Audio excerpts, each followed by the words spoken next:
Bonjour, aujourd'hui nous allons voir comment structurer des structures répétitives, comment appliquer les structures répétitives. Donc dans le chapitre précédent, on a déjà vu les structures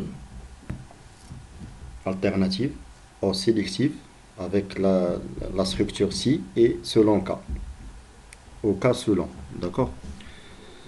Donc dans ce chapitre-là, nous avons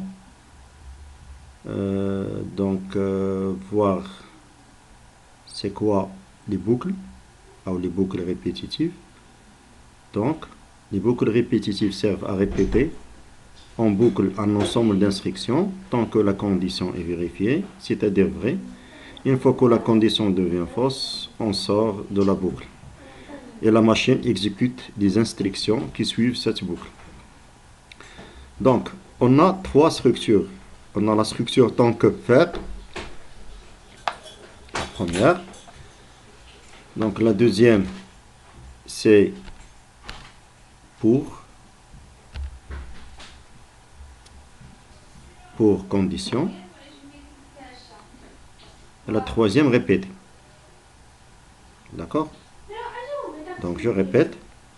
Donc, les boucles répétitives servent à répéter en boucle un ensemble, donc servent à répéter.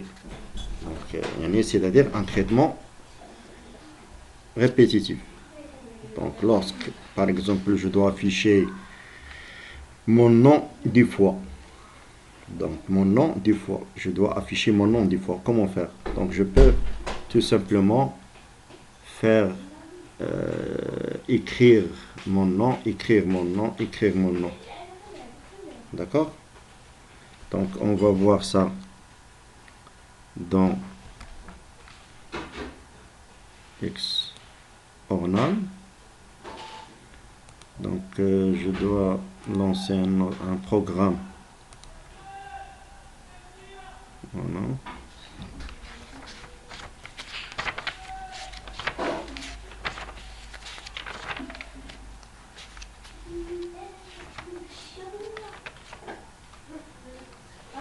Donc voilà, Xornal, pour montrer, expliquer bien l'effet des structures répétitives.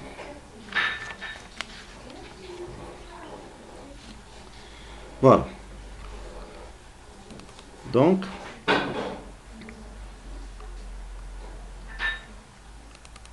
les structures répétitives sont utilisées lorsque nous avons une instruction ou un bloc d'instructions qui se répète un certain nombre de fois. Ça y est, un certain nombre de fois. C'est-à-dire quoi? Par exemple, je dois afficher mon nom 10 fois. Ou tout simplement 5 fois. Donc, comment faire? Donc, dans le traitement, dans notre ancien traitement, donc je fais algorithme, voilà. J'écris algorithme ici. Donc, la répétition.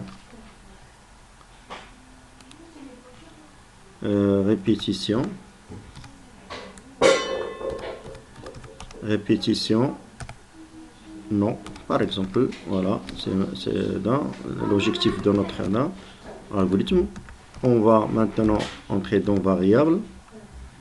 Donc ici, je dois créer une variable i, c'est un compteur, tout simplement i au compteur, de points, son type entier simple.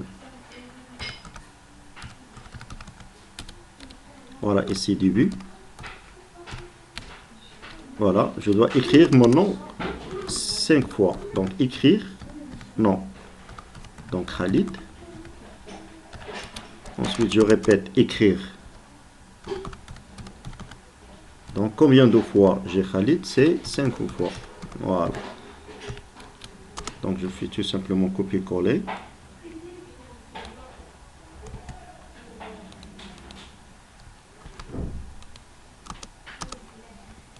Voilà. Troisième fois. Voilà, on attend. Donc les structures répétitives, je répète, sont utilisées lorsque nous avons nous avons une instruction, un bloc d'instruction qui se répète un certain nombre de fois. Donc voilà. Donc nous disposons de 3 structures. Donc ici, on a 3 structures. On a la structure première tant que faire, tant que la condition faire, donc une instruction, là, plusieurs instructions, répéter jusqu'à condition, jusqu'à, voilà, et pour faire. Donc 1, 2, 3, 4, 5. Voilà, maintenant j'ai 5 instructions d'affichage.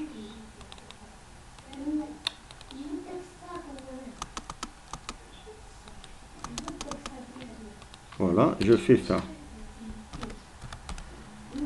Donc imaginez-vous que j'ai 100 fois Khalid. Donc je dois écrire Khalid 100 fois.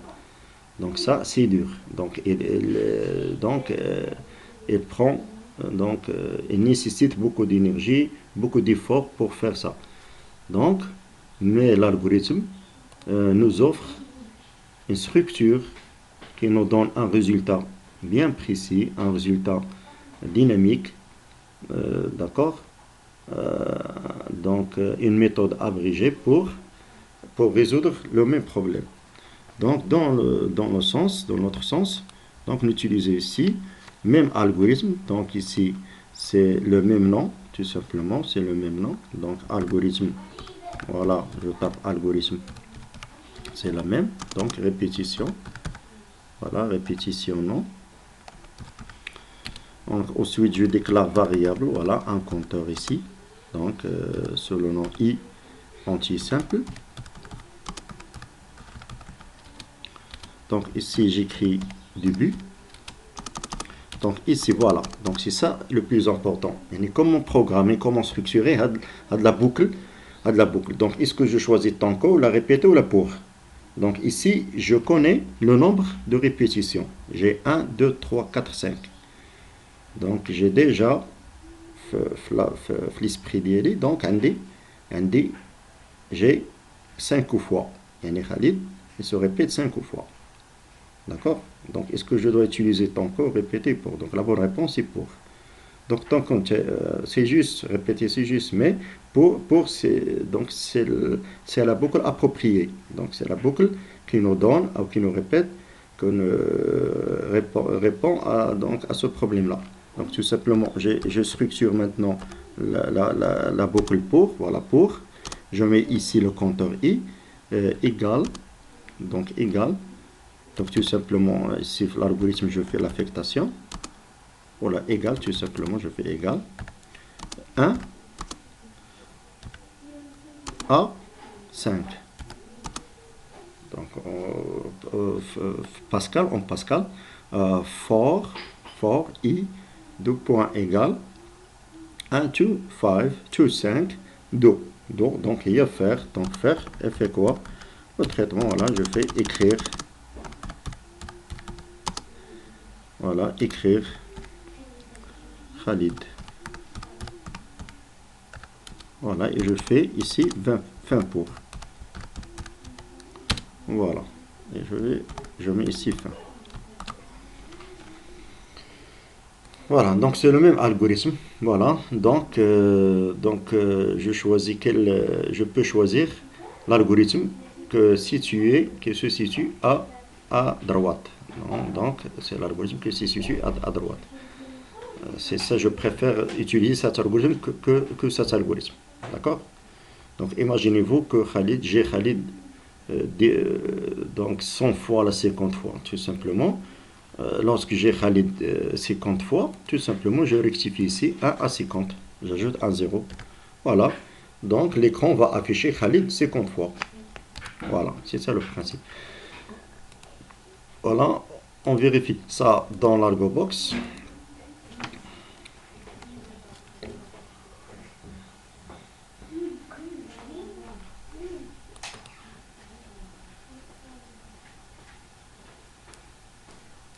Voilà, pour vérifier notre algorithme. Donc variable.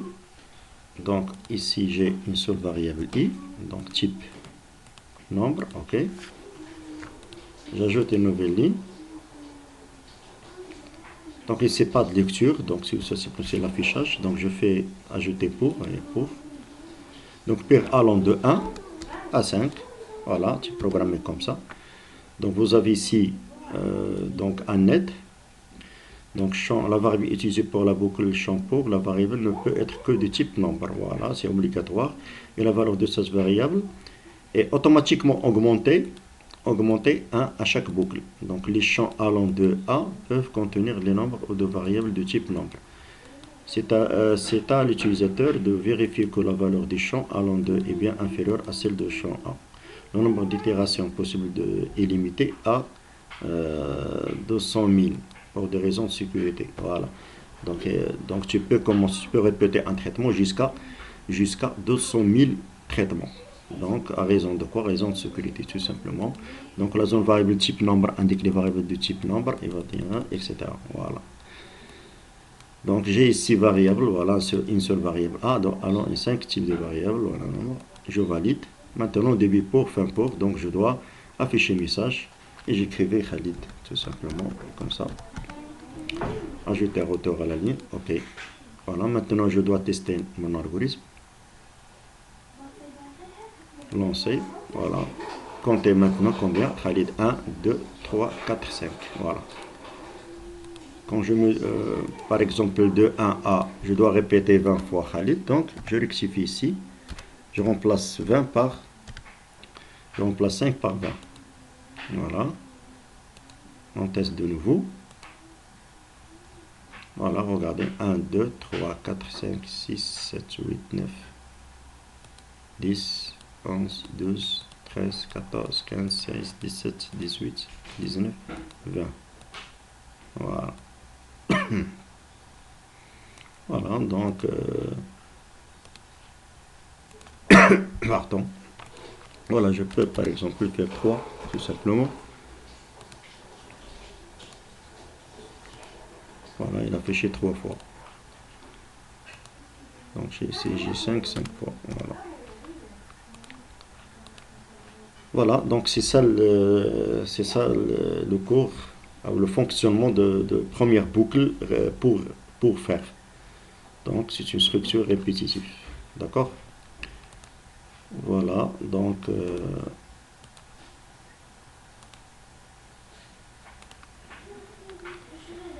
voilà, donc les boucles répétitives servent à répéter en boucle un ensemble d'instructions tant que la condition est vérifiée, c'est-à-dire vraie. Une fois que la condition devient fausse, on sort de la boucle. Donc c'est ça l'objectif de boucle. Donc le traitement va répéter plusieurs fois. Donc une fois la condition devient fausse, elle sort. Elle sort de la boucle et la machine exécute les instructions qui suivent cette boucle. Donc, nous allons la boucle et après, il exécute toute instruction qui est située après les instructions répétitives. Donc, on a la première structure, donc la structure tant qu'on fait, syntaxe tant qu'en condition, faire début, instruction, fin tant que. Voilà, nous allons étudier ça.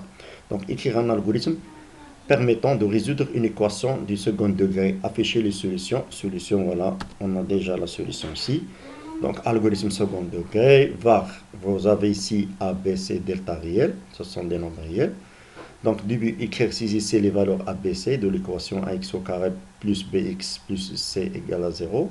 Lire A, B, C, si A égale 0, alors écrire équation de premier degré. Si B différent de 0, alors écrire solution et moins C sur B. Sinon, écrire pas de solution. Voilà, fin du cycle. Sinon, delta, donc B fois B, moins 4 fois A fois C. Si delta c'est strictement 0, donc alors écrire les solutions sont moins B moins racine delta. Donc racine dans l'informatique c'est SQR. Tu peux utiliser la fonction SQRT. D'accord? On a SQR, c'est racine. SQRT c'est racine carrée. Donc racine carrée de delta divisé par 2 fois A, et même chose, si delta égale à 0, alors écrire solution moins P à la A, donc sinon écrire pas de solution réelle. Voilà, fin de ci. Là, on utilise juste simplement les structures alternatives. Exercice algorithme. Écrire un algorithme qui demande un nombre de départ et qui calcule la somme des entiers jusqu'à nombre. Par exemple, si on tape 4, l'algorithme doit calculer 1 plus 2 plus 3 plus 4. Voilà, donc ça, c'est plus important. Donc ici, est-ce que je dois utiliser les fonctions, les structures alternatives, si ou selon cas, ou les structures répétitives, le traitement qui répète plusieurs fois dans le traitement. Donc je dois lire l'énoncé, écrire un algorithme qui demande un nombre de départ et qui calcule la somme des entiers jusqu'à nombre. Par exemple, si l'on tape 4, l'algorithme doit calculer 1, 2, 3, 4, donc égale 10. Voilà. Donc ici, on a avec la boucle pour à gauche et la boucle donc à droite.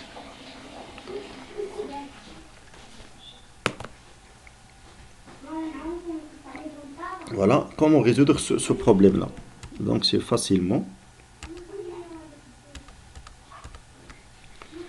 Voilà.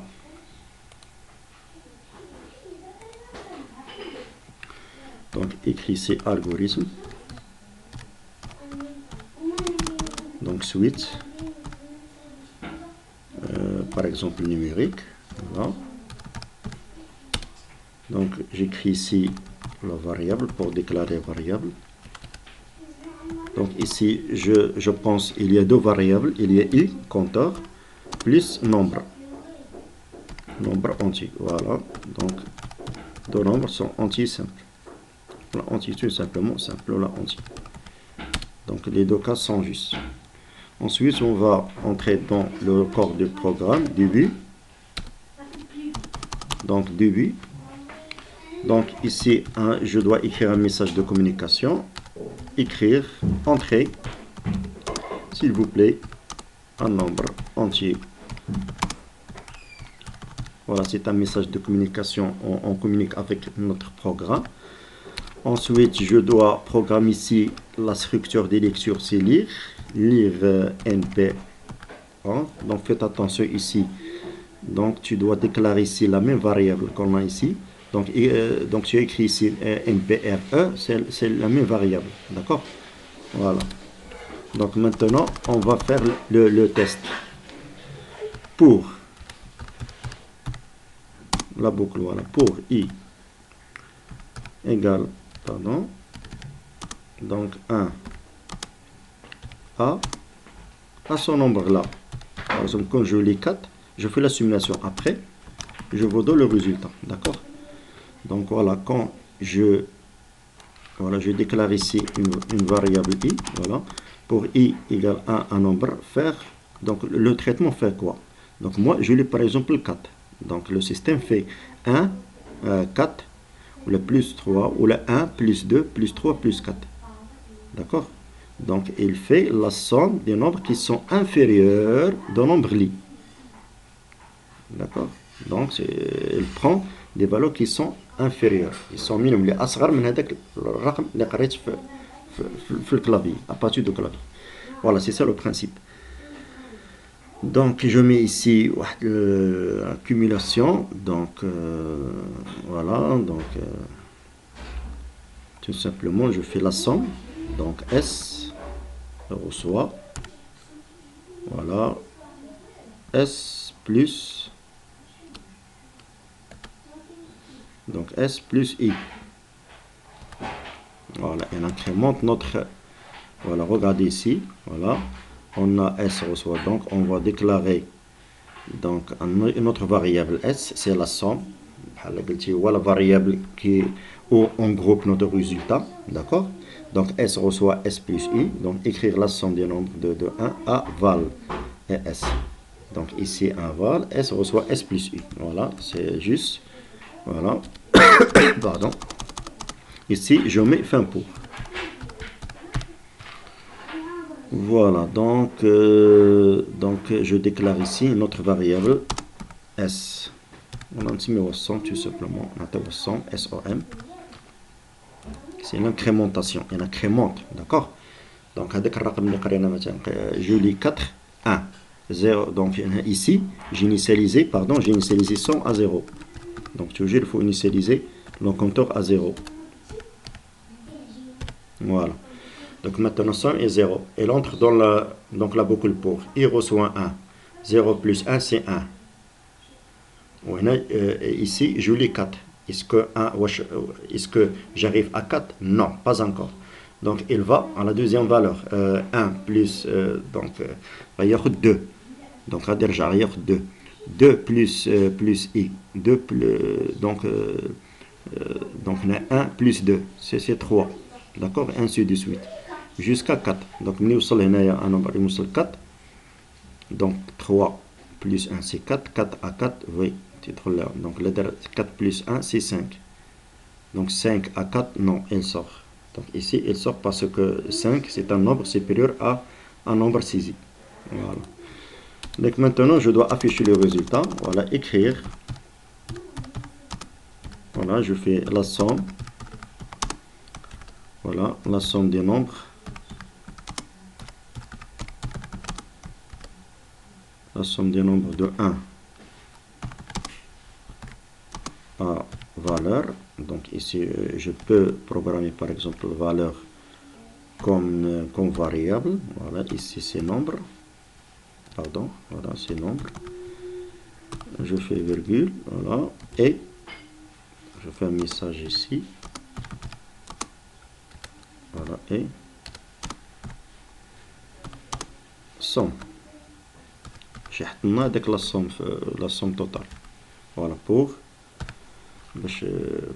mettre la somme ici. Donc je mets ici fin de programme. Pardon. Voilà. Voilà, c'est ça, donc c'est ça mon algorithme. Voilà, donc maintenant la suite numérique, variable et nombre somme entier. Écrire entrer s'il vous plaît un nombre entier, lire un nombre, somme reçoit 0 pour i égale un nombre, faire somme, le nombre de 1 et somme. Voilà, donc nous traitons ça dans Argobox. Donc je fais un nouveau, ne pas sauvegarder. Voilà, variable. Pardon. Donc on va déclarer maintenant 3 variables ici. Voilà, j'ai ici variable par exemple donc i. Voilà, nombre. Un nombre. Voilà. Un nombre entier et 100. Donc je déclare 100 comme ça. Voilà. Tu peux déclarer tout simplement S. Voilà. Donc maintenant je dois donc insérer une nouvelle ligne. Message. Entrée. Voilà, message de communication. On tape s'il vous plaît, tout simplement, tapez un nombre entier. Tapez s'il vous plaît un nombre entier. Un nombre tout simplement. Retournons la ligne. Tout simplement la nouvelle ligne. Lire variable. Je dois lire maintenant nombre. Voilà, entier.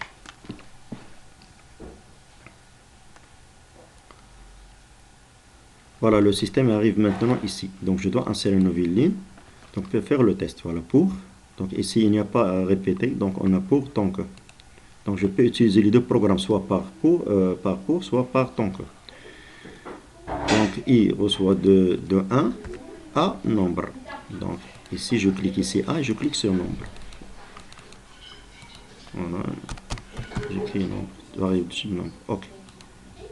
Donc le système fait quoi? Donc il fait lire variable ou afficher affecter valeur. Donc ici somme. Voilà. Prend la somme plus i. Voilà, donc 100 pour la valeur 100 plus i. Très bien. Voilà, je sors donc il ne faut pas ajouter une ligne dans la boucle pour. Donc je sors de la boucle. Donc après fin pour, j'insère une nouvelle ligne. D'accord? Et je dois programmer de nouveau sans inspection. Donc voilà, donc je retourne dans mon algorithme. Voilà.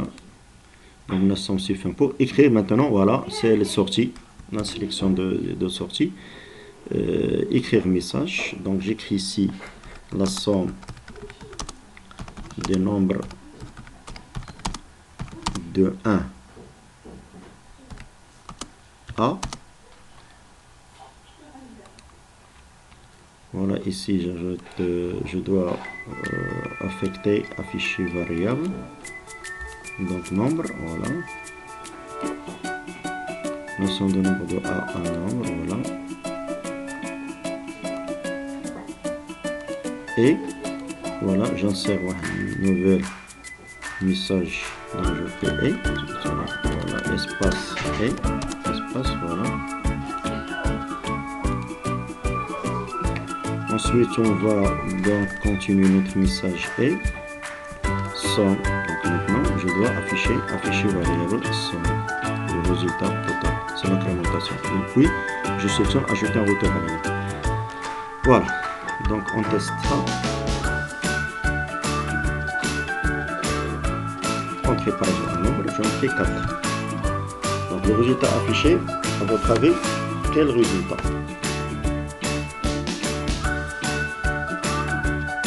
Réfléchissez bien avant de répondre. Donc le système fait quoi? 1 plus 2 c'est 3. 3 plus 3 c'est 6. 6 plus 4 c'est 10. Donc on affiche, il affiche 10. Donc là maintenant traitement à 4. Voilà, la somme des nombres de 1 à 4 est 10. Donc je mets ici 2 points. Je peux faire ici, modifier 2 points. Donc, tout simplement, c'est un message de communication. Et pour structurer votre programme, il faut ajouter ça, ces messages, pour donner une valeur à votre programme. Voilà, c'est ça l'objectif. Donc, voilà. Donc, je teste de nouveau. Par exemple, 3. Je tape 3. Donc, je fais entrer. Donc, et donc 6. C'est 1,2, c'est 3,366. Voilà, le programme maintenant. Voilà, je peux taper un nombre très grand, 8 par exemple, voilà, donc 36. Je tape par exemple 14, voilà, et donc 105. C'est 1 plus 2 plus 3 plus 5 plus 6 jusqu'à 14. Donc lorsqu'il arrive à 14, il fait la somme totale de ces nombres. Les nombres qui sont inférieurs au nombre 8 au clavier. Donc voilà, donc je vous remercie beaucoup. À la séance prochaine, Inch'Allah. Merci beaucoup.